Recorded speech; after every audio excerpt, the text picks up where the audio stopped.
Good afternoon, everybody, and welcome to the 5th episode of the Afterhours Podcast. Isn't this the 6th? Is it the 6th? Okay. It's behind you. Welcome to the 6th episode of the Afterhours Podcast with your co-host, Roman, and the other host, Damien. Is this where I say my name? Yeah. Damien, yeah. Okay, and for today's episode, we have two very special guests, Emily Bradley. Say line. This is where you say hi. Hi. And Cameron Atkinson. What's poppin'? So we're Right. just going to go over a little bit. Oh, of course, we also have Nathan Jackson Can't with forget us. it. Hey, It's guys. precious. Alright, and the reason we have these two here today is because they have a little bit of a history in philosophy class. They tend to get a bit, what's the word? Violent. I think that's a bit Bloodthirsty. extreme, a little hostile towards each other. Heated. That's a good But they term. do It's a provide little good bit above opposition. hated. Yeah. Yeah, so I'm on my best behavior to Alright. not yell. So this is going to be a philosophy-based podcast. And Yeah, a little bit different from the ones that we have done before, Yeah. where it's just talking. Naturally, this is going to be sort of like a debate in a way. yeah, pretty much, Sort of. basically. So let's go over both contestants. It's a competition. In the blue corner, Emily Bradley, tell us a little bit about yourself. What am I supposed to say? You say, hi, I'm Emily, I like so-and-so. Hi, I'm Emily. I don't know what I I like. believe you ride horses, Emily. Oh, God. It's a, Yeah, I'm Valid. Emily and I ride horses. That's pretty Also much all you have, need to know. That's all A you- black and white dog as well. I do. I used to have a little chihuahua as well, but he got slaughtered by 5 other dogs. Oh, That's Is so it- funny. okay, Wait for real? Okay. I'm sorry for your loss. You have a snake as well, I believe. Yeah, I do. And Cool. 3 rats. Nice. Yeah. So a big fan of animals. Yes. Yeah, this wonderful. is gonna be fun. Yeah. All right, and Karen, what about Cameron. you? Yeah, Cameron Atkinson. Basically a shut-in. I spend most of my time at home, so studying. Yes, but philosophy is kind of my thing. I enjoy it, so that's why I'm here to yell at her. Would you ever consider a career in philosophy, Cameron? Just a little side note. I've heard there's a lot of money in it, so of course. Wait, is there a career in philosophy? I'm not sure, but that's not what we're here to discuss today. That's not what we're here, but sure. It would be interesting. There's a lot of money, obviously. Have you seen all these modern day philosophers? I have not, no. Yeah, case in point. All right, well, on that note, let's get into it. So, this is going off to a great start. Yeah, it's So very this good. first little issue we got going on here today is vegetarianism. And Emily will be arguing for the position of, Vegetarian. and Cameron will be opposing that, I believe. I like meat. So let's just clarify. Let's just what clarify what that vegetarian- is to begin with. Okay. Emily, the- since you're the okay. You're the vegetarianism, vegetarianism, what so- is vegetarianism? Vegetarianism is not eating meat, basically. Like, you can eat other animal products, but just not meat. So just not the actual animal. Yeah, like, not any, like no direct product of the animal, like, having to die, I guess. So, like, yeah, flesh, meat, And that includes bone. like white fish as well, and Yeah. okay. So Yeah. that's, But you like, can white meat eat too. milk, eggs, cheese. Yeah, stuff so like anything that, that's right? a byproduct of an animal Yeah. that doesn't have to be killed in order to Okay. obtain. you So, can eat. Alright. so quick query. You're a vegetarian, not a vegan. Yeah. So you like a good egg as well. Well, Sorry, I just spilled my coffee. It's just a good comment. I mean, who doesn't like a good egg? Scrambled eggs, I yum. actually don't like eggs that much. I wanted to be vegan, but Mum said no, so I'd starve to death because I don't eat vegetables. I see. Alright, that's... Yeah. All right, no, you guys getting on. You need Yeah, to we're start getting on. fighting. Oh, All yeah. right, let's get Yeah. into it. Okay, so... So Am I starting? take the floor. Okay. Always Yeah, good so at saying I something. don't like... I'm not a vegetarian, obviously. Meat is delicious. I enjoy a good steak. Yeah, it's good. All right, can we start get a little Yeah, more philosophical? Yeah, let's now? get more philosophical. Yes, of yes. course. So when we come to vegetarianism, I see there's usually two sides put forth in the class, where we have the moral stance and the environmentalist stance. Okay. So we can argue each. I'm going to start with morality, and I believe personally that when animals sent to the slaughter, not to the slaughter. That's the wrong word. But like The when- slaughterhouse, yeah. No, I When didn't they are mean that sent word. to their death. Not essentially. to that death. Okay, let's move on. Yeah. Yeah. You know. I believe that there is some sort of social contract between animals and humans where we give them some safeties and benefits for the exchange of killing them later. And when you think about it, it kind of... Wait, a contract is when... you know social contracts, right? Yeah, a social contract is generally entered into willingly by both parties. You can't achieve consent from the animal, so it can't be classified as a contract. Well, then again, you can't really... Then again, by the same logic, you can't really ask an animal if it's okay with killing it. What if it's okay with dying? How can you tell? It could be suicidal. They're definitely not okay with dying. I would infer that they're not. Vouch for that, actually. I work at a farm, Okay. and I usually just run the guest side of things and do the horse rides and look after that and look after the animals. But I had to take sheep to slaughter one time, or help herd them into slaughter, and a goat as well. And they were terrified. Basically, they could smell the blood from past slaughters, and they were screaming. You could see fear in eyes as well. Yeah. Like they were absolutely terrified. Well, I didn't. Mr. Pierce had to pretty much pick it up and like wrestle it into the slaughterhouse to even get it there. Not to mention that, but the goat, which we had to drag from the back paddock, screamed the whole way. Its family screamed the whole way, and they screamed for multiple days after that as well. So All right. Get the emotional baggage. I don't think you can get the consent part from that. All right. I So don't think they I want guess to the die. consent. All right. So where were you going with So it? where continue. was going? That's understandable. Of course, I don't work at farms, so I cannot completely say. But like, under a reasonable aspect of thought, when you compare it to the life outside in the wildlife, would they be getting a better life? Like, we'll assume for this case, because I'm not arguing for the case of caged animals and all those where the conditions aren't as hot. Because even then, we don't go that far for me. I'm not arguing for that. Okay? Problem with that though is that most meat that is sourced isn't sourced from humane spaces. So if you are advocating for eating of meat, and it's basically, I assume you just buy the meat that you find in the shopping centre. No, grass-fed.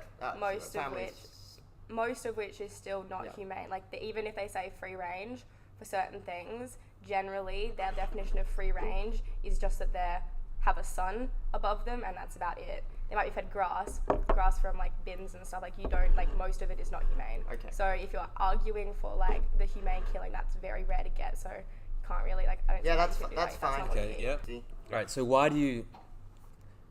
what's your main argument that opposes vegetarianism? My main argument was that contract one, where the idea is for some benefits in terms of that they would meet. But we've identified that the problem with that is an animal can't consent to a contract Yes, well, to begin with. So therefore, that kind of falls apart. unless of course you take it from the point of is it reasonable? Would a reasonable person do that? Well, I'm not personally sure. Yeah. Yeah. Maybe not. Yeah. Oh, okay. Emily, that was Okay. full stop. all right, Emily, why do you support vegetarianism? Well, I just want to say, first of all, I'm not one of those people who thinks you're all like murderers for eating meat. I'm not like super preachy about that. Of But like course. personally, morality reasons for one, because I've seen like firsthand how like the fear and like the will to live that Yeah. animals have, and probably also it's environmental too, in that meat takes up like far more land in terms of how many like people it feeds like per like cleared space of land that requires for animals. Methane gas as well, erosion, all that kind of stuff, which like it's probably one of the biggest contributors to like global warming, all that kind of stuff as well. So environmentally, I think it's better to just not eat meat if you're like if you're capable of it. So like obviously if you don't have like, sometimes vegetarian diets can be more expensive, or you might not have access to it, in which case like I don't like, that's not a problem. Like if you're capable, like if your health and your like economic status allows you to, I don't see why you wouldn't. So with that, there's a lot of points in there which are very true. Some of those which goes into an environmental part, which I'm sure we'll talk about later. But for clarification, I want to know what kind of stuff would you say is completely necessary to run a vegetarian diet? As in like what foods you need to What substitute? foods you would need to substitute? Oh, to be honest, I haven't really changed my diet a huge amount. Like, I might just eat more beans, which is about it. Like, you can literally, like, the same vegetables. Like, I'm not buying crazy products. Obviously, vegan is more, like, difficult, but for vegetarian, it hasn't changed that much at all. Like, all I do is maybe eat, like, literally like more kidney beans or something for protein. Lentils are pretty good. I can vouch for that. Lentils, just like things that I had already in the cupboard but we didn't use as often, as opposed to eating the meat. All right, so why'd you bring that up? So why did I bring that up? Yeah. Because at some point there is a good argument for the fact that meat does take a lot more room and there's a lot more byproducts and all that. But the sort of argument I was going for is some things there is a transportation cost that sometimes goes unnoticed. And the amount of petroleum that would be burned to transfer that from its initial starting place to its place within Perth right here. And sometimes that can be misleading because you don't exactly know how much it takes to get some of those more beans and stuff which might not grow here. Okay, so your argument is being vegetarianism, having to get those. It's still got an environmental cost that sometimes can be unaccounted for because it's under different circumstances. Well, I mean, everything, like existence has an environmental cost. Yes. But it comes to weighing it up. And like I said, I haven't actually gone out and bought really anything that we didn't actually have before. It's just that I use it now. We used to have it. But how about morality? Let's get back into morality, because I think with this, it's either satisfying your taste buds versus the moral weight of taking a life. That's a true thing. That can be it, but there's also other arguments of that it's just natural order. I would pop in there and say, well, ought is fallacy, where just because where you make the inference that something is how something ought to be is based on how it is currently. I'm pretty sure that's how it is. I would also disagree completely with the natural order thing. Like, there's a difference between the natural state where you might, like, the indigenous people, they would go out, hunt the meat that they needed themselves, and then, like, eat everything, use up everything, and then vacate the area so that it can regenerate and they can have, like, more compared to mass production, murder, and, like, just, producing the meat. It's like, that's not natural. Like, what we're doing currently is not natural order. If it was a case of, like, what the indigenous people did, that's complete natural order. I have absolutely zero issues with that. But when it comes to, like, farming nowadays, where it's that's not natural, and I wouldn't say that's natural order in any way. I guess at that point it's more a human's man-made natural order of things. Which it's debatable whether that holds any weight at all, but I don't think I'll go there, mainly because I can admit that I wouldn't know enough about that to make a convincing argument. Not that I've done a pretty good job for myself already. Alright, so what's your argument exactly against vegetarianism? Against vegetarianism, those were my main ones that I've accounted for, and it's already been taken apart. Is the contract one, which was taken apart by a fair guess. So you don't think there's any moral reason why we can and should eat meat? Well, moral is sort of a human construct. Yes. As of now, I can't say one that I can put right out, as it's not coming to me right now, so we might have to come back to it. Okay, fair enough. And give me some time to think of something, because my mind is failing me. I just have a question for Cameron. Go ahead. So my question is, do you, like, the arguments you're coming up with for, like, eating meat, are they the reason why you eat meat, or you eat meat because you like it, and you're coming up with arguments to support the fact that you like eating meat? Because, like, I know with me, I'm not arguing from anything that I actually like or dislike. I'm just arguing for the sake of arguing. So my reasons right now are pretty superficial for it. I just enjoy trying to make a good argument out of something. Fair enough, but I think what Emily's brought up is important here. Yeah, because I find out with a lot of meat, like with vegetarianism, we make the decision to be vegetarian not because we, like, particularly, I was a, like, massive meat eater, total carnivore. Like, I didn't think I would ever be able to not eat meat. So my reason for eating meat, like, at first it was very difficult, and my reason was based because, like, the moral and the environmental reasons for it.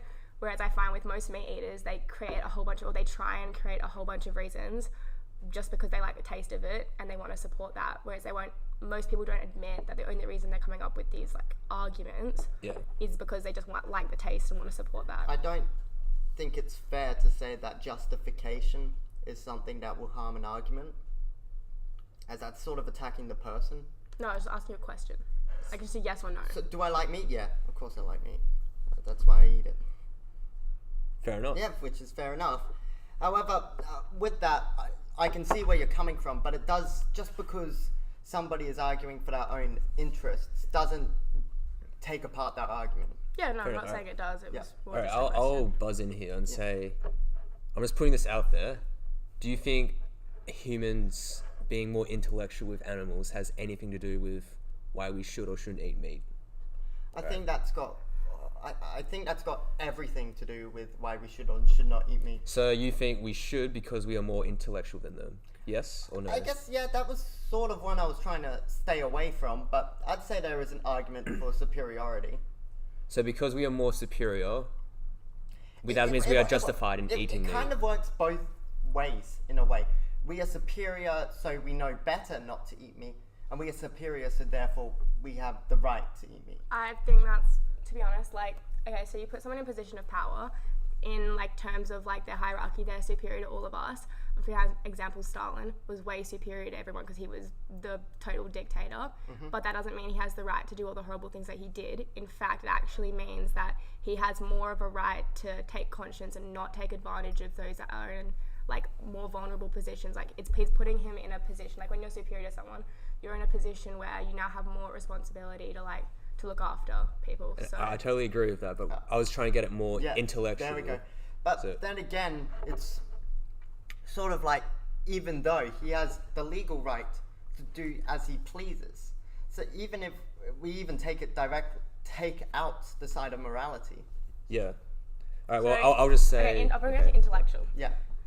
So intellectually, so if something is more intellectually superior than something else, they have the right to do like horrible things to the less intellectually superior, because like you can switch it back to people as well. Children, or for example, a pig has the intelligence of a 3-year-old child. Does that mean that because we're intellectually superior to a 3-year-old child, we have the right to do horrible things to it? And you're probably going to say 3-year-old child has like potential, but not necessarily. People can be born with different mental abilities. That means they don't have the what did I just say? What was the word I just used? Potential. That's what I used. The potential, but that doesn't mean that we therefore have the right to do horrible things. In fact, it means we have more of a responsibility to not do horrible things. It's not even a question of what's right and wrong. That's just how it is. Is that the superior? Was it not a question? Again, ought is fallacy there. I'm not saying you personally agree. I'm just saying that's. Yeah, that's where you're trying to lead it, but. Wait, was the question not? Isn't it if we're more intellectual? I don't think it's a case of what it is, because I'm not saying that's the big part of the argument. It's that it's less of it. It's not an order is, because it isn't. This is how order feed. Therefore. Okay. Sorry, I'm saying it just is that fair way, enough. and Yeah. I'm basing it off facts that there is a sense of hierarchy, and there will be people who are higher up and have the authority to be able to do all those heinous things without anybody being able to stop them. It doesn't make it right or wrong. It's just how it is. So, Fair enough. Yeah. Wait, what? Wait, I thought it was a question of. All right, I'll just say something. You can here. translate for me. So I feel there is that notion that because humans are more intellectual than animals, therefore we're allowed to eat them. Yes. But I would say, what does intellectual capabilities have to do with morality? If that makes sense. I think morality is a byproduct of intellectual, and that if we were not intellectual, would still be foraging around and hunting, gathering, like what's a good carnivore, like A tiger. Would be hunting around like tigers without that thought of whether we should or not. Yeah, I don't see how that works though, because I feel like the more intellectual you are, like the less of a right you have to take, and the less leniency you get when you do things. Like even in like the law system, if there's like, you know, there are different rules for people. People who have mental illnesses get like, they will go, rather than go to like prison, generally they'll go to get help somewhere until they're like mentally sound, or compared to someone who's completely sound of mind, high intellectual, will get the full punishment. And even compared to like a child who's considered to be less intellectual, they get less of a punishment. Can I just stop you for a sec? She's like, let me finish first. So I'm just saying that I think being more intellectual gives you less of a right, as opposed to giving you more of a right. Sorry, I was just about to say I don't follow. Oh, okay. I wanted you to stop and go through it again, because I missed it, and okay, so I wasn't quite sure what you were getting at. Basically what I'm trying to get at is, so you said that because humans are more intellectual than animals, that gives us like the right to eat them. So I'm just saying that I think that the more intellectual you are, like the less leniency you should get with doing things. Like, so basically the less right you should have.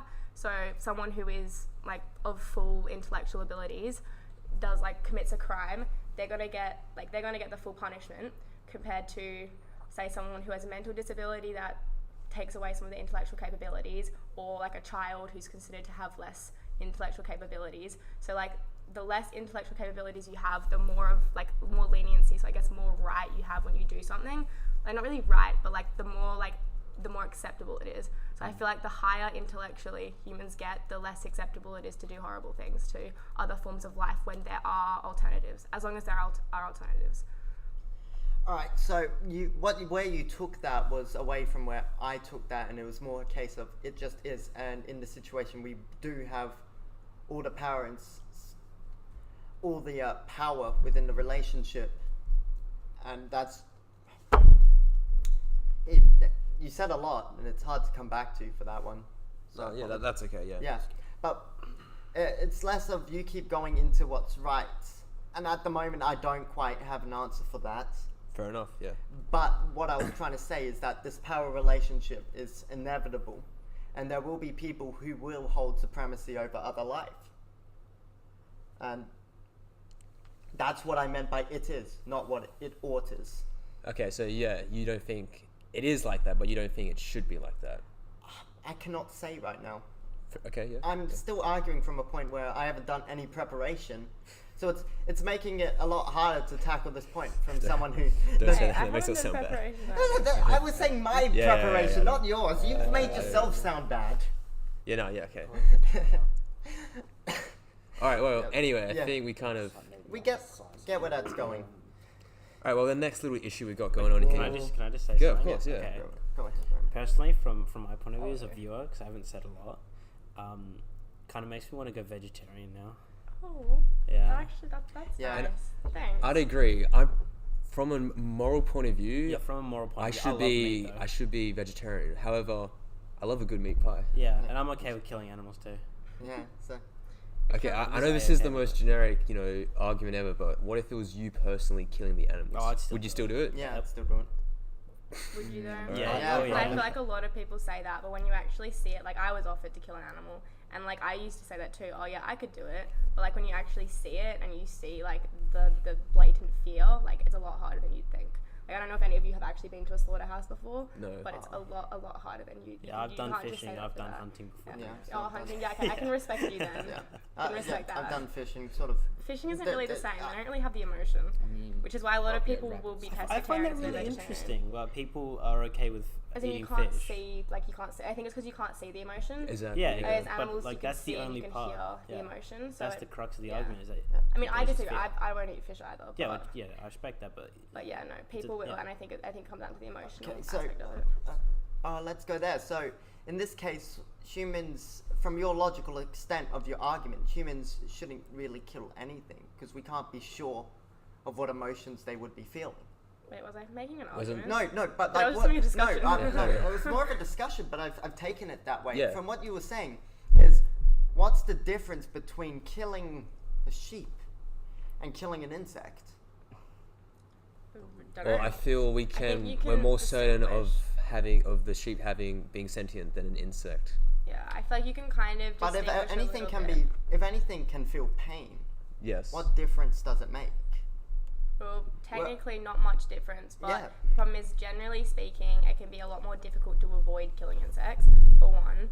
And also, if, like, for example, if an insect poses a direct threat, or even if an animal poses a direct threat to someone or something, like, that's like mosquitoes or their, like, malaria that might carry, like, you'd kill them if they came into your house if you're in a malaria area. Obviously, you don't want to get, like, it's a threat thing as well. Or spiders, you might kill a spider as a threat thing. Even if, like, a really venomous snake came into your house, you're more likely to just want to kill it, whatever, which comes to, like, that's more of a self-defense thing. I don't think necessarily just, like, I'm not going to say, like, oh my god, don't kill any animals, don't stand on ants, you're murdering them. Like, it's very hard to avoid that, and obviously the sentience thing is a big difference as well. No, alright, so what about flies then? We kill them strictly because they just annoy us and get in our way. It's sort of just vicious in a way. Do you know what fly sprays do? They paralyze everything in that animal, send it to the ground as it spins, trying desperately to try and fly away and escape. There is a resistance and trying to get away. What right do we have, under your logic, to deny the pain a fly might have? Why are we granting pain onto a fly? I never said it was right to grant pain to a Okay, fly. wait. Well, This is getting a little bit nitpicky. Okay, Okay, alright, well, I let's just want to say just- one thing though. Wait, what was I going to say? Wait. Okay. Yeah, that, Wait, I was So- gonna say, I was gonna say, like, where you're leading to is this idea that I really, really hate, is this idea of either you do everything in your power, like, everything you do to stop, like, all harm, or you do nothing, basically, is what you're arguing for. So it's kind of similar to that when people say, like, I've heard this argument, like, before, where it's like, oh, like, why should I, like, not litter? Like, there are so many other problems that cause more harm to the world. So it's like, it's this completist kind of idea, where it's like, oh, well, you're not doing that one thing, so you may as well just not do anything, because, like, but I disagree with that. I think do as much as you can, and yeah, people do kill insects, but I feel like that's a lot, like I said, a lot more difficult to avoid, and the sentience is a lot more debatable. but All right, Karen, I don't think it's right. I'm sorry, but I'm gonna have to cut you, stop you there. Really? We really have to move on. I'm sorry. It's just that with that you kind Otherwise, we're gonna be talking forever. I know, I'm sorry. but that's the point. And we It's don't want more we don't want to go off into like This meaningless is my final, tangents. Yeah. That was her conclusion. I'll Okay, get your mine. final Okay, thoughts. final thoughts. Final thoughts on that. I don't see in those a reasonable scaling if the entire idea was to cause aversion to pain. They are equivalent. It doesn't matter on what animal it is, so it's not a dual or do nothing. It's kind of a double standard more than anything. All right. Double standards are Well, unavoidable. Wait, can we alright. put a disclaimer in here that I'm not a preachy vegan, because I feel like I'm going to get lots of hate. Of course, yeah. Okay, It's- thanks. Yeah. Neither am I. And Cameron's not a. No, I eat meat, so Cameron can't do it. no, so no, you can't say. Yeah, but I don't really think you're like a Vegetarian hater. what's the word? No, I Yeah. love vegetables. They're good. They're important as well. All right. Well, on that note, this next segment of the podcast is called 10-second fun facts with us, in which we have 10 seconds for each of us to tell you one fun fact about us. Should we make it But fun? since there's 5 of us, include Nathan? No. All right. Since there's 4 of us here, we're going to extend it to 15 seconds. 20. Wait, what were the 5 rules again? per I wasn't person. listening. All right, 20 seconds. There's 20 seconds. So each of us 20 will say seconds, one fact and yeah. about ourselves, not each other. Oh, okay. Okay. All right. Alright. Time on the. 3. I don't have one either. Okay. And none of us have really thought about this, so Just don't that's the roll whole this point. But yeah, all right. Alright. 3, 2, 1. I peed my pants in year 6 at school. Right, I actually need glasses, but never wear them. go. Alright, Roman, go. I've never been to any other Australian state. Emily, quick, you have 5 seconds on the clock. I don't have anything. Anything. 4, 3, I can't do this under pressure. 2. Your mum works at the school. There you go. All right. That was the fun fact. She couldn't do it under pressure. She got I got so stressed. That was so stressful. Oh, you gave it your best. Oh my gosh. Oh, okay. Okay. I mean, I'm trying to think if I have any. There are so many things I could have said, but I just can't think of them right now. I know it's under pressure, you know. All right, well, that's just a little, a little fun thing there. But, all right, moving on to the next issue, we got abortion. Okay, very controversial. Let's get into it. So, Cameron, you will be arguing the position of pro-abortion. I am? Okay. Wait, No, what? yeah, Wait, I are got you this. pro-abortion? I'm pro-abortion. Okay, Emily's pro-abortion. You'll be anti-abortion. Okay. She's gonna have to start this, because All right. Okay, So, can Emily, we why do you just- think it is?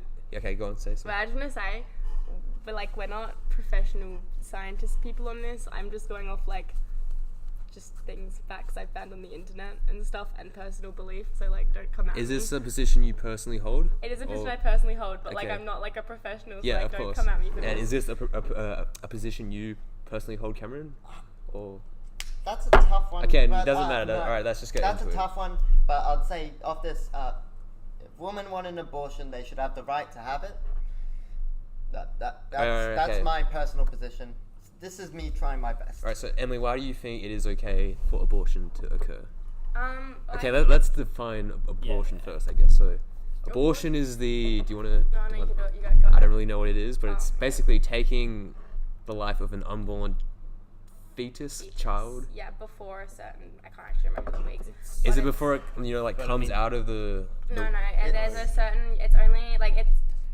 Yeah, it's basically, killing a fetus like But that's before the a whole. certain period of time. Yeah. Wait, let's get So, up the like- actual definition because when you say That's- killing, that's the whole point killing. of the I'm trying to think of anti-side. like the So we're just Yeah, gonna get the yeah. actual It definition. It might as So, well be killing. the deliberate termination of a human pregnancy, most often performed during the first 28 weeks of pregnancy. yeah. So it's the stopping of it. Yeah. But Okay. the main In which we worded it, where made the, it, where the division comes from is whether or not that is killing or not. entity is alive or not alive. Yeah, of course. All right. Well, it's alive, but it's like. whether or Okay, not. let's get into it. Emily, That's why do you your- think? that's your position? Yeah. Why do you think it's okay? Well, I think it's okay because I don't know how to word this. It's for one, it is a part of like the woman's body. For like one Okay, thing. can I just quickly? Is it what time frame are we speaking here? The time frame usually From like when it's like the time frame that you just said, where it's like performed. so when you find out you're pregnant to the first month of pregnancy. Yeah. Wait, was it usually. 28 weeks or 28 weeks. 20. Okay, so it that's varies. 7 I think in for- Australia it's 24. how many Yeah, how many it months varies. is that? 28? Is that UK it's 26. is that 6 months? No. Wait. 28. 12? So that's 4, 8. 20. What's 28 divided by 4? 28 divided by 4 is 7. Okay, so it's 7 months. Okay, yeah, go on. Yeah. So I think while the fetus is inside of like the woman, it's her part of her body. It's her choice. It's like it's created by her. I guess the husband probably would need to have his consent too. But like it should be her like decision, and especially because it can come down like. There shouldn't just be a blanket rule against it as well, because it can come down to things like if the woman got raped or Of course, yeah. if it's a risk to her health and things like that. So it's like I feel like there should just be a blanket rule that it should be allowed, because it's very difficult to distinguish grey areas. So like I'm not necessarily saying here like I agree when people go out and like get pregnant all the time because they can't be bothered using protection and then just always abort the child. Like I guess that's not necessarily the greatest, but I feel like it should still be allowed just because. Like, because it's the woman's right. It's her. Yeah, it's part of her. She's the one providing it life. She's the one who has Okay. to deal with the consequences of it. Okay. So for this case here, I think I'll argue from the point that a fetus is a person, or at least, at the very least, has the potential to be a person. I'd just like to why is it a person? Why is it a person? That's important. Why is it a 'Cause you're person? assuming Because that, yeah. when it comes down to it, and at least I'm trying to at least mimic what most what would it be anti-abortion People, arguments are like. yeah, It's yeah. that from the inception of it through its being, it's through its humanity, it has deserved the right of personhood. But why is it human? Why? Because it's genetics. So genetically, it is a person. Genetic, I mean, it is a person because it has human DNA. yes. It's yes. Surely there's more than that. Because if I had just put some DNA on the floor, Yes. oh yeah, that's a person. There is No. more to it, but that's the general basis of that. And then that comes to the second point, which is its potential to evolve into a living, functioning, sentient being, Yes. living and breathing, and able to live its life. And because it has potential for that to happen, you shouldn't Yeah, it terminate it. Shouldn't terminate it, of course not. Because if you terminate it, you're basically terminating a life before it gets the chance. Yes. And so then what would be the difference between a life that's in here, which is at the moment worthless and feeding off you, to a living life that is 90 years old and is worthless and feeding off Okay, I think that was- feeding off payment or something. Well, I would say it also comes down to different definitions of being a person. I'd say being Yes. a person isn't down to like just having a DNA. For example, like I can't remember what country it was, but they granted personhood to dolphins because of, and I think it comes down to more like mental, like the mental capacity kind of thing, like at the time. So usually the time period in which you're allowed to abort is generally before and the infant gains, like proper awareness. And once it's out of the woman, for example, a 90-year-old, at that point they're an individual. But I think while they're inside the mother, they're not an individual. They don't do anything. They're still attached to her, completely reliant on her, everything. They don't is have a from her. conscience. They don't make Yeah, decisions. yeah. They're not sentient. Yeah, and They're- they're not. yeah. They're still, and it's even just that the fact that they're still attached and inside of her still kind of makes it like they're not individual yet. So like I wouldn't exactly classify them as a person because they're human beings. So then, under that logic, would it be morally acceptable to eat fetuses? Because they were never conscious in the first place. To eat feet. Well, okay, the eating thing that's cannibalism, because it comes down to the fact, I'm not saying the fetus isn't human, I'm saying the fetus isn't a person. So it's still cannibalism if you eat like a human. For example, you could eat a dolphin, it's not cannibalism, even though in a certain country they're classified as a person. It's not cannibalism because they're not human, and I think there's a difference. So let me rephrase that the reason it deserves to be is because of its potential to be a human, and that it's not fair for us to take a human's life before it has its chance. So you're now arguing for abortion? I mean, sorry, against abortion. I've been arguing ever since. You have. I apologize. Sorry. Yeah, okay. Yeah. We're not arguing. Yeah. Sorry. Yeah. Together. So because it has the potential to be a person, a human person, therefore we should not terminate it. Mm-hmm. So, does that mean, under the same logic, someone who's lobotomized, sort of without the brain, all those higher order functions, has a stem cell? Living, breathing. So you're going to have to explain that to me. So lobotomy. Correct me if I'm wrong, but it's like you only have like the brain stem. Yeah, most. So you can like, do I think a certain percentage of your brain is missing. Yeah. Okay. Yeah. So you can't really do any of those actions. Yeah. All right. So do they are equivalent to that fetus now? They're no longer an individual. Do we have a right to terminate their life? Arguably, yes. But then again, do they have potential? They don't have potential. They don't even have the potential. The fetus has got more on them. Well, actually, no, there was a case in which such a child's brain did actually end up growing once out of a child who had literally 10% of its brain. It grew once he was out of the womb. So but then like I said before, when it's separate from the woman's body, it becomes it therefore becomes an individual because it's separated, and it while not necessarily sufficient.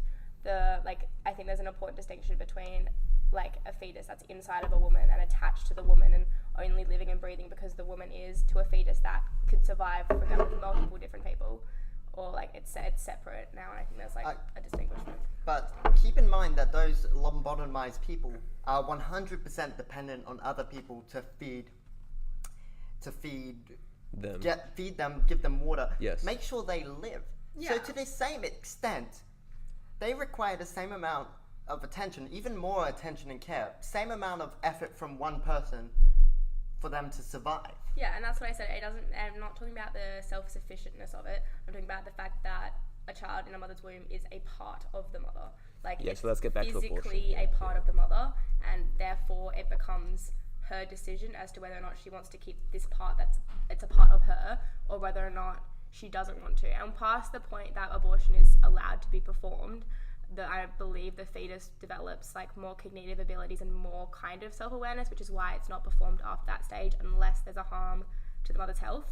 So I think it doesn't necessarily about sufficiency. Okay, Karen, I have two questions for you. I'll just go with a quick counter to that. Yeah, sure. Yeah. So what about Siamese twins? What about them? Well, they're a part of each other, and some of them are not exactly sufficient on themselves and are 100% dependent. What is that? Unless this can help you support your position on abortion. Let's not get too much into hypotheticals. Okay, so why is the ability for potential so important for you? When does it have gained this status of potential? Well, its status of potential is from the moment of inception. That's where I would argue, because from there it will continually grow. Yep. And sort of through a priori reasoning, from what we've seen between people who grow from young fellas up to full-grown people, that there is a growth. So why is potential important? Because it has the potential. So what? Because you can't really discount someone's potential to grow into doing something great for society or a benefit for society. You can't, I'd agree with that. Yeah. Why do you agree, Roman? With what Cameron said, you can't discount someone's potential. You can't, but there's also I think you drawing the line as to what classifies as potential is similar to kind of me drawing the line as to what classifies as you should be allowed to abort and shouldn't. I feel like you can't really say, a moment of inception is where it starts to gain potential, therefore that's where it starts to be its own life kind of thing, and then argue against me saying it should be allowed to be aborted before cognitive abilities have developed like substantially, because like if like a sperm, for example, every sperm has the potential if given like an opportunity, just like any fetus has the potential if given an opportunity. And the same with like the woman's eggs. Like we're allowed to sell our eggs or get rid of, we're allowed to remove our entire uterus should we want to, even though that has the potential to harbour a life kind of thing. So I feel like you can't argue, like people like who are anti-abortion can't argue against like, oh, but where do you draw a line when they themselves draw a line, even though it's kind of I think it's a similar thing. If that makes sense. Well, they sort of can, because at the moment of inception is where the male sperm and the female egg finally join together as one. I think that's what we need to remember, is that it's a two-part thing. Yeah. It's a male and female. Two-part thing. That's the start. That's why it's called the inception. That's where things come together, form the embryo, and everything goes up and up and up and up from there.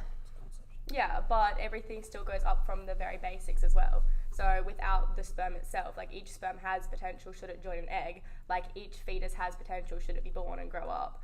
Like to me, it's kind of similar, and I feel like you can't argue against me drawing a line if you guys can draw a line. If that makes any sense. We're not arguing that. Well, if you're anti-abortion, technically you are. Well, we are. Yeah, okay. So from that, you're kind of arguing that the parts that make a whole need to be accounted for as well. Keep in mind that the sperm and the egg are two separate parts that come together to form a whole new, entirely different thing. So that completely separates. Mm-hmm. That go into one thing. That even though it changes and changes and changes, it all still comes from that one thing. It's growth instead of synthesis. Yeah. So what I'm saying is that your point there doesn't quite work. Yeah. So a sperm by itself, for example, isn't a whole. It's not a complete thing. Yes. I completely agree with that. Yeah. Just the same as in like an egg by itself is not a complete thing. It's not a whole thing. But when they come to inception, they're still not a whole thing. There is a major, like they don't have organs, they don't have brain, therefore they don't have the mental capacity, cognitive capacity. They don't have any of that. So they're still not a whole really until just before or when they're born. So after that point, most people, except for like your example with the brain development thing, they're not a whole until that point either. So like I feel like it's similar. Like obviously it's not exactly the same, because I can understand where you're coming from with the inception thing. Like it is a good starting point because it is when they join and have the potential to form a whole. But I still think that still every single sperm does have the potential to form a whole if it's given like the opportunity. So you can't say like at the point of inception it becomes complete, because it's not complete until months later. Okay, so but is that realistic in any sense? Let's take it away from that morality side and say, is it realistic that for somebody who is is anti-abortion to say we must protect the life of every single sperm ever? That's a tough one. No, I don't think it's realistic at all. But in fact, there are people who do that. But is it realistic? Is it realistic enough to say that in 99% of cases, the pregnancy could have gone to its completion? No, I don't think you can just assume that, in all honesty. Like, I think it takes, like, taking into account, like, the mother herself, her health, her mental state, her status, her economic abilities, like, all of that. Even taking into, like, for example, a lot of anti-abortion people will say, oh, well, you should have the fetus and you can just give it up for adoption kind of thing. Yeah. But I reckon that's, to be honest, in some cases can be way less morale than just aborting the fetus before it develops self-awareness, because once it's born and it puts into the foster care system or the adoption system, I've researched it, I can't remember the statistics, but there's a very, very high chance that it's going to end up having a pretty awful life. In saying that, I don't think that is fair. When you have the option to abort before self-awareness, I don't think you should just have the child anyway and throw it away, because I feel like that's a much less morale situation. Okay.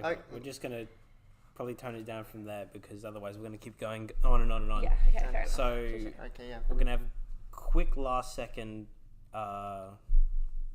conclusions. Yep. From both sides, because there've been some pretty good arguments from both sides. So final thoughts, Emily? Emily? Okay, Cameron, final thoughts? I think that there is a convincing argument to be made for anti-abortion. There is a lot of other ones where that it's sometimes hard for people to discount the potential for life because they don't see it in the moment. Yet nobody is willing to take the knife to a kid once they come out of the womb and they realize they're not right. All right, Emily. I think there's an important distinguishment to be made between a fetus that is a part of the woman's body and a child that has been actually born and separated from the woman. I think it gains a status of individuality once it's born and separate, or once it develops like self-awareness. So I think that abortion should be legalized because it's a part of the woman and she should have the choice. So. All right. Abortion is legal, isn't it? Yeah, it is. Yeah. Continue. I mean, most countries. I think Oh, wait, okay, wait, before we get there. It was sort of a little bit of a debate, and we were sort of, you were more controlling, I was more viewing. I just want to say it's kind of ironic in a way that in the first half, Emily was very advocate of the preservation of animal life, but yet on the other side was about animal life that's already. I was thinking about that in my head. Yeah. She was like, she's for willing example, to kill. I eat Self-destructive. eggs, Yeah. and an egg is a chicken that hasn't been able to develop. Yeah. An egg is basically it's either Yeah. well, there's no actual non-fertilized, in the egg. There's no actual baby. usually, but sometimes even if there is been a fertilized egg for the farm we're at, for example, we had to have roosters in the chicken coop to breed, but most of the eggs get taken away like the morning after they're laid, in which case the only thing that's in there is like a sperm basically. So I'm not advocating for save all the animal fetuses. So it's like kind of different. All right. Okay. Well, Roman has one final question for you. But do you want to take up like how you viewed the last bit? No. Because you don't. I think we should just. Okay. Yeah. Move on, Okay. yeah. It was better than the vegetarian one for me. Like, I actually felt like I had That's true. something. Yeah, The other one, you had more facts, and it was like, Okay, wait. Okay, let's ask, Yeah. Okay, let's alright. ask a question. Okay, so my question is, it's a bit of a personal question, but yeah, if you don't want to answer, that's completely fine. It'll really put you on the spot. I'm going to ask you this one first, Emily, because I think it's more for you. If you don't feel comfortable, If you don't feel comfortable, by all means, just say. you don't have sorry, to, but guys. it's open. I'm just going to put it out there. If you could be any component of an aircraft, what aircraft component would you be and why? Why did I think Roman was going to ask something serious for a second there? I think it's This serious. is probably the hardest question. This is of super the I- time. serious. Would be component of an aircraft. I'd be a wing. Why No. would you be a wing? Yeah, no, I'd be an Which engine. wing? An engine. Wait, yeah, I'd be an engine. Why would you be an engine? Because you're like You're actually, no, important? all parts are important. No, I'd be a wing. You do less and just kind of chill. Whereas an engine has to like do work and stuff. Fair enough. But the Alright. wing just kind of sits there. What about you, Cameron? I'd be Cameron? the black box, because I just get to sit back and laugh as people. Oh, I think that's what just, Karam Just, said last Karam week. said that True. They're last like, week. everything goes down. You're just listening in, and like you have this smug grin. It's like everything. All right, well- goes horribly wrong. On that note, that has been an Afterhours podcast. Thank you for listening. Yeah. Mr. Kendall's just came in the room. All right, yeah. Hi. Okay, thank you so much. for listening. So this week at lunchtime on Friday, there will be us doing a little bit of a live podcast. So outside the set, so watch out for that. Bring your we can sign some stuff if you like. Yeah, if you want us to take pictures with I us, am, yeah, I am bringing my school hat. It needs. dude, we're willing to sign it by all means. Yes. Thank you. All right, thank you. Fan of yours. Thank you. Thank you. Thank you. Bye.